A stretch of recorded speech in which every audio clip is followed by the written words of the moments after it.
First guest tonight, he's a comedian and he's David Oakes. Really good to have you on the show, mate. Nice to meet you too. Now, we want to find out all about your life in comedy. But first of all, where were you born? I was born in Dundee originally. I lived in Edinburgh for a little while, and then I moved up to the northeast of Scotland, just south of Aberdeen. Cold. To a place called Stonehaven.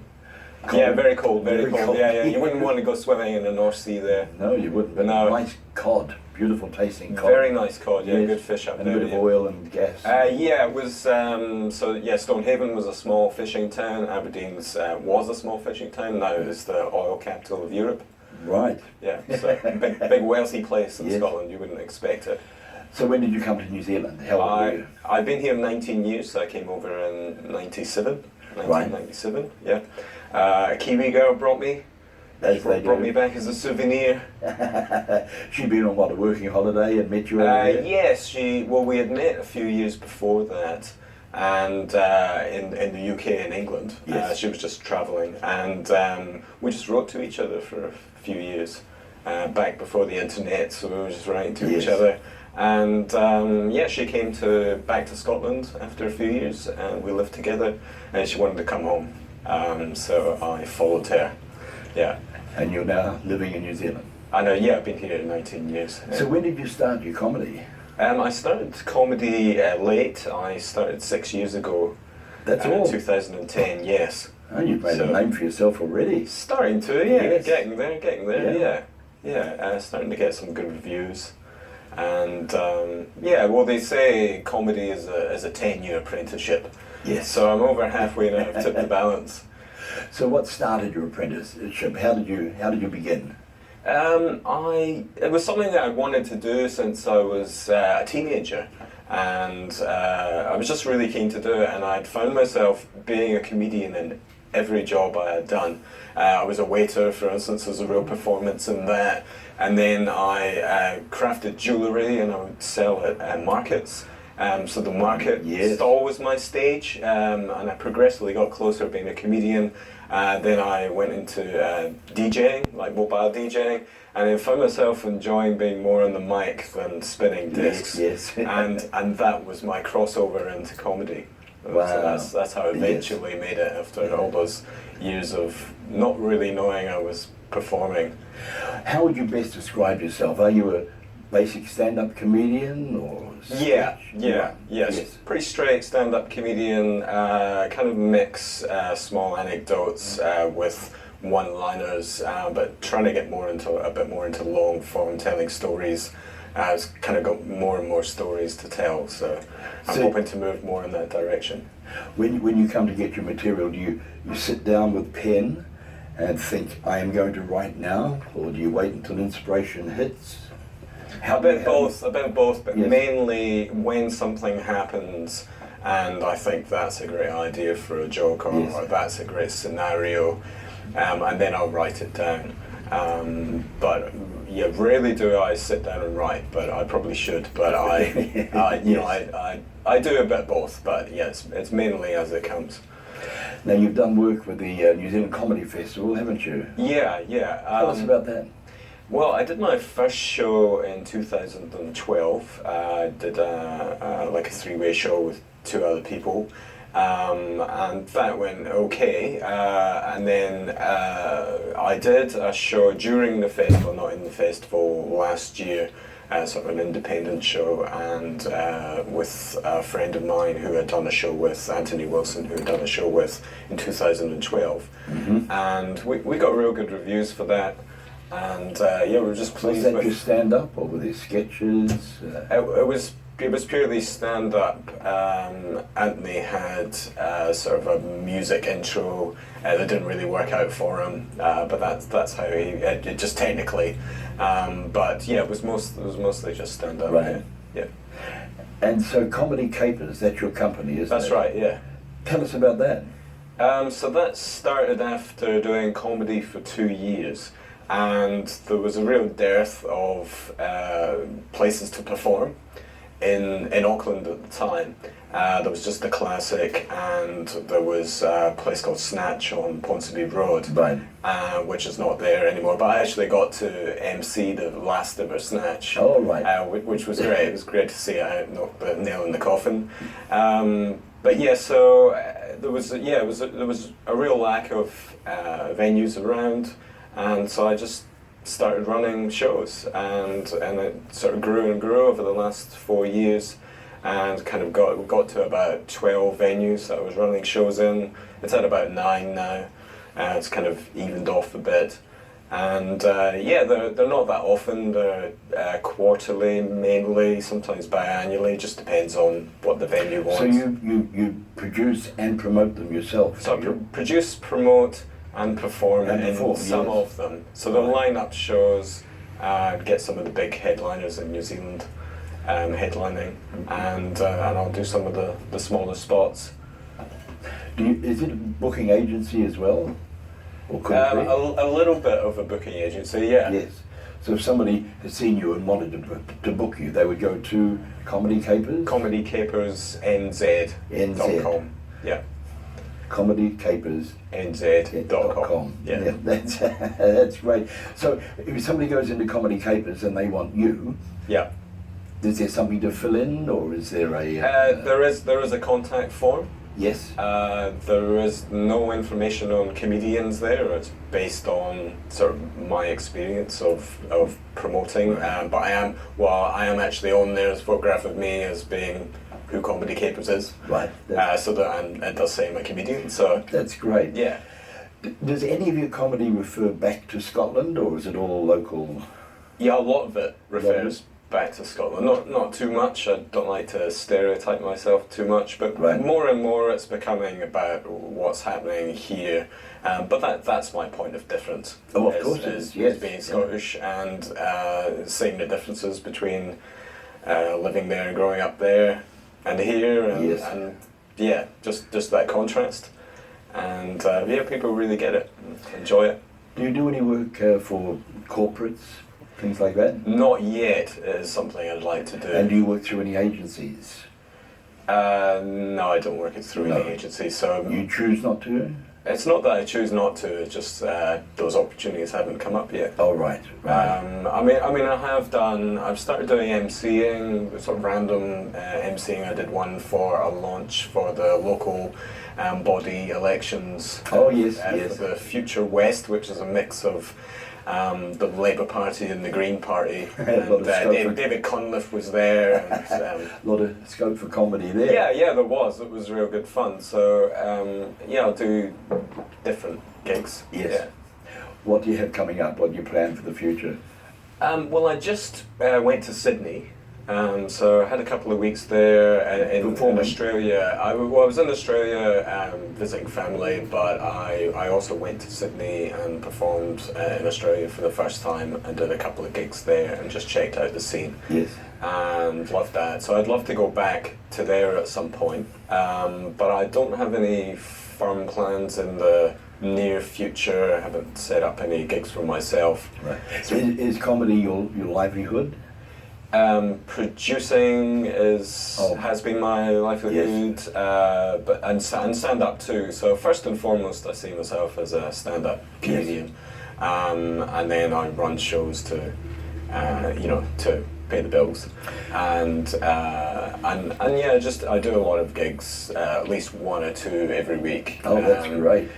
And just to try new stuff and keep developing the art form. And there's a lot of variety artists out there that don't get those 1 or 2 gigs every week, and it makes it very difficult. Yeah. But as we say, they'll go and do them anyway because we have a passion inside us. It's not all about the money, is it? No, it's a real drive to keep developing Yes. and keep coming up with new material, so I can hone that for professional gigs. Yes, I'm very lucky. I'm one of the old ones now. I don't have to worry anymore.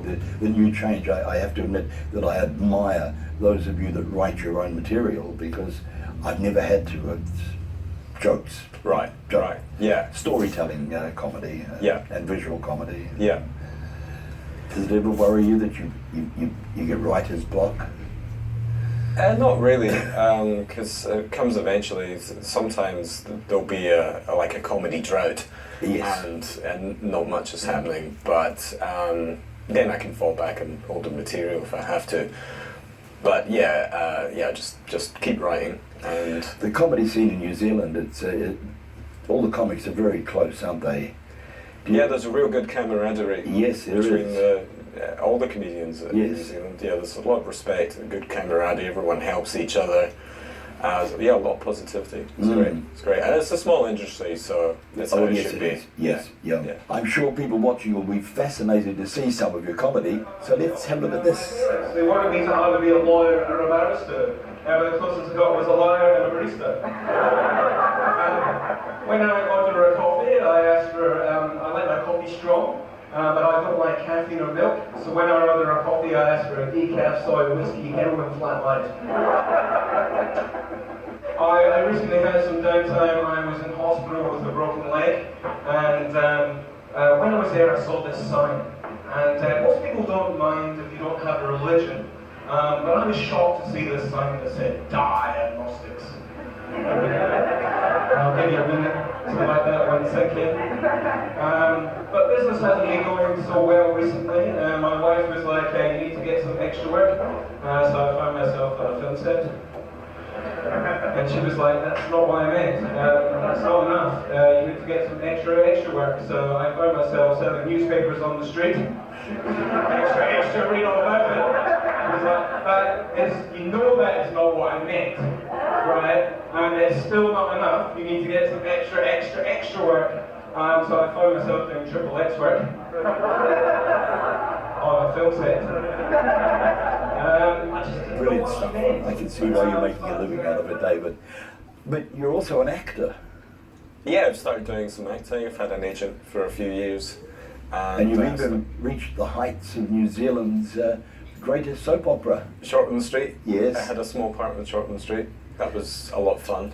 How long did that go for? Was it? It was just a small part Right. in a scene. Yes. Basically, yeah. But you've been on Shortland Street. Yes. Big claim to fame. Yeah. Doing the odd ad is quite good for the pocket as well, isn't it? It is, yeah, it's good, yeah. Have you done any? I have. advertisements? I did one recently. It was an ANZ ad. I don't know if you saw it or remember it. Just quite recently. It's the one we're about to see, isn't Yeah, it? yeah, Let's have a look at it. Okay. Competing for your next home? Talk to ANZ, New Zealand's #1 home loan provider, major sponsor of the New Zealand Olympic team. So there we are. That's a free plug for ANZ. Well done, David. And myself. You're making a living. You're doing what you Just, love. yeah. Well, just yes. Yeah, But I yeah. mean, really, that's really all be we can expected. expect Yeah. for the first 10 years. Yeah. And you've got 3 to go. Yeah, just 3 to about go. there. Yeah. So you're existing. You're doing Yeah. what you love. Yeah. And we're going to keep a good eye on you. David, you. anybody you want to shout out to? Anything you'd like to say before we leave? Yeah, just like thanks for everyone who's supported me on my journey so far, and it's been a blast. I look forward to more. And it's been a blast for us too. Thank you you. so much, Great to David. meet you. David Oakes, ladies and gentlemen.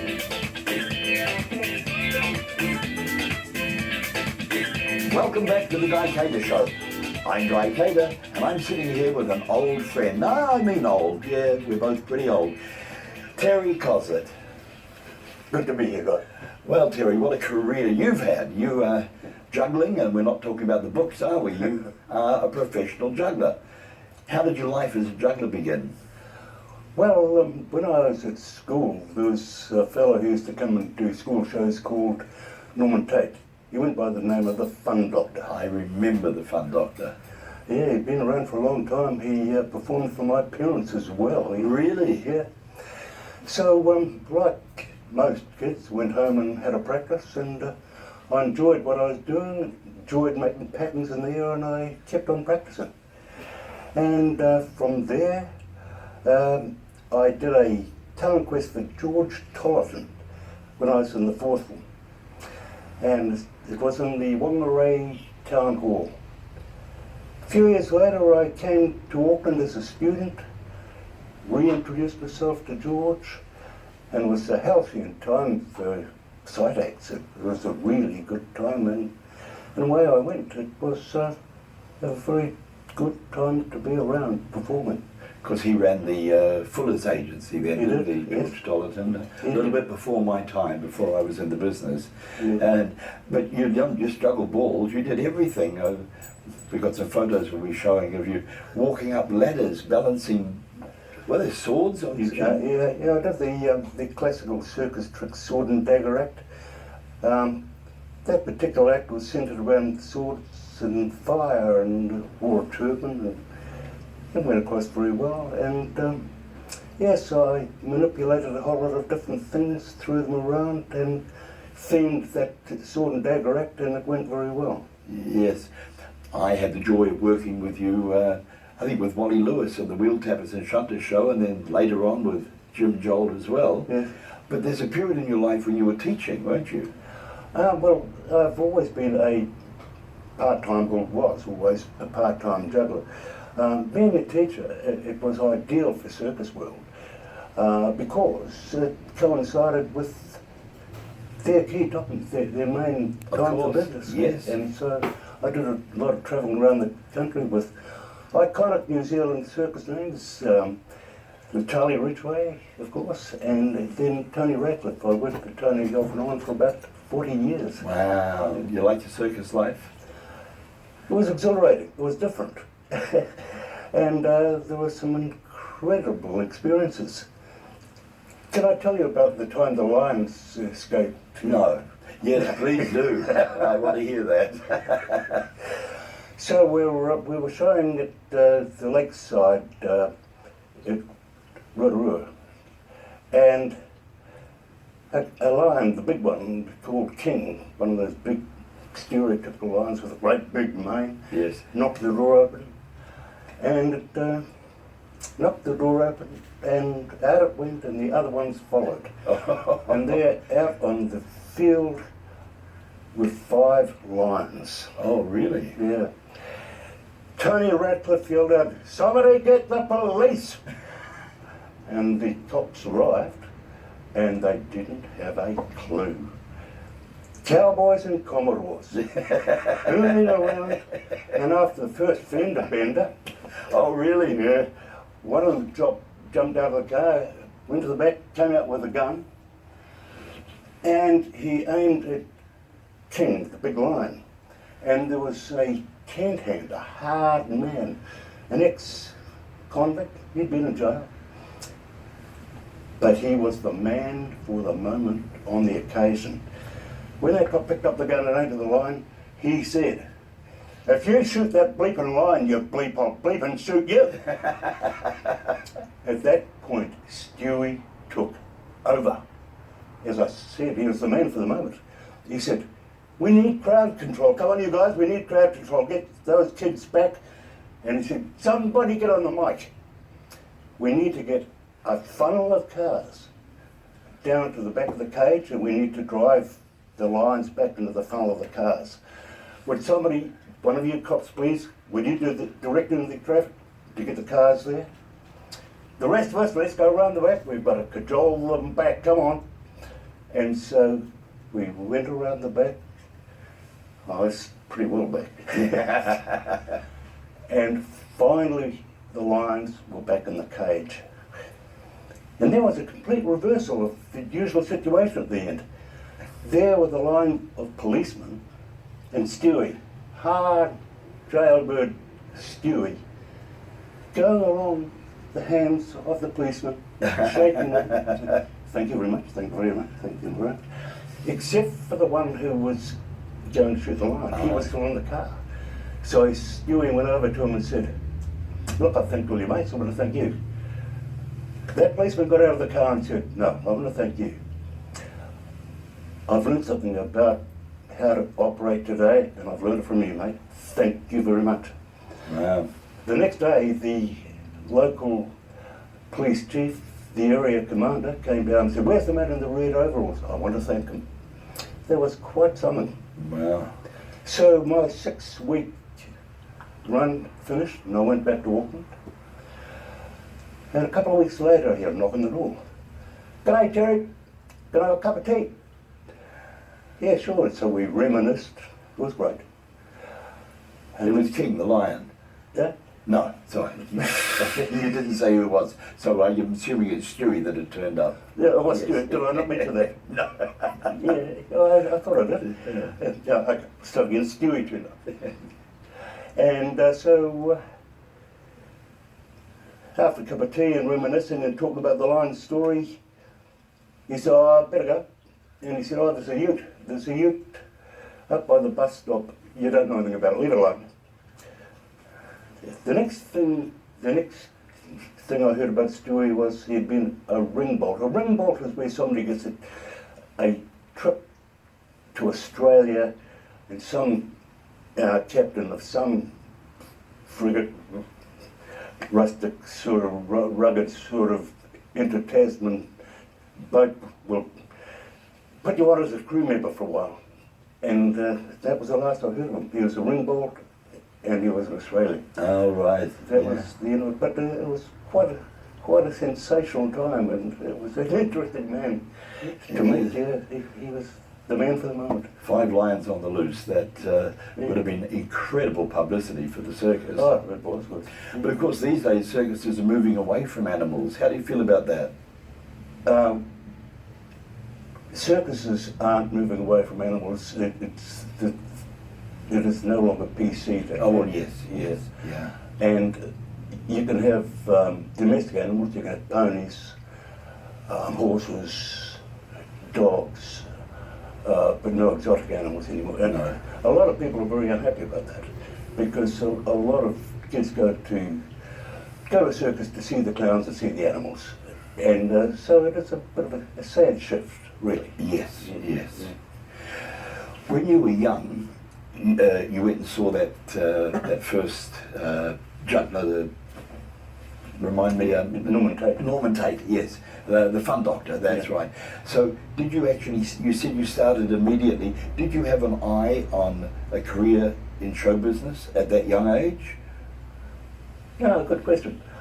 I just enjoyed doing what I was doing. It Right. was fun. But then I sort of started to imagine myself Yes. in a circus ring, and I started to imagine an audience. So, yes, I think so. Right. I think, But you went ahead and trained as a teacher, yes. and spent. Well, you were at Pakuranga College, weren't you? Yes, My old school. Yes. I started there as a teacher the year after you left, I think. Right. Yeah. That was when the place went down. Yeah. But yeah, you were in the gym team, I see. Yes, I was. Yes, it was a long time ago. It was a great school, Pakuranga College. Yeah. Whether it's performing in cabaret or in the circus, when you hear the crowd cheering, what does that do to you? Is that what drives you? I think it's fairly typical. When I perform, I get incredibly hard to handle nerves, but people do. Yes.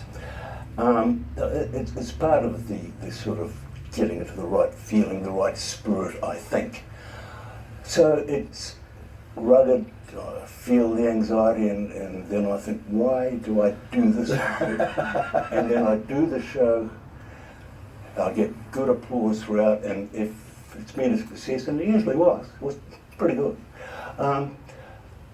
And when I did the big finishing trick, combination trick or the sword and dagger trick, when the crowd perform, it is something else. When the crowd light up and express their delight, it is something very, very special. Yes, it So is. the agony is certainly worth it. Any special moments that you really remember from over your career? Well, it was first meeting you, actually. Yes. I don't know if you recall, but you and I... Oh, yes, of course. At Mount Eden Prison. Yes, we were in Mount Eden Jail when we first met. I hasten to add that you were the MC and I was one of the performers. That's right. Yes. You know, that was through old Sid Burton, Sid Burton, a British magician that came across here. He'd done 2 royal performances, but I think King Edward and Henry VIII were the last 2 kings before our current queen. But he organised those concerts. Yeah, I was emceeing and you performed to the prisoners there. Yeah. Yes. Yeah. Wonderful days. Wonderful days. Yeah, I could make a corny joke about captive audiences. They were. They were a great audience. They Fantastic. really were Yes. fantastic. Yeah. Yeah, I enjoyed those shows. Yeah. In fact, I used to MC all of them, and I remember the pastor saying to me once that I probably had the safest house in Auckland. Yeah. I've been lucky enough from the days of Mount Eden Prison right up to cabaret and corporates watching you perform, but there may be one or two people out there that haven't. Could you do a little something for us, Terry? As it happens, I brought a little something to do, yes. Good. We're going to sit back and enjoy it.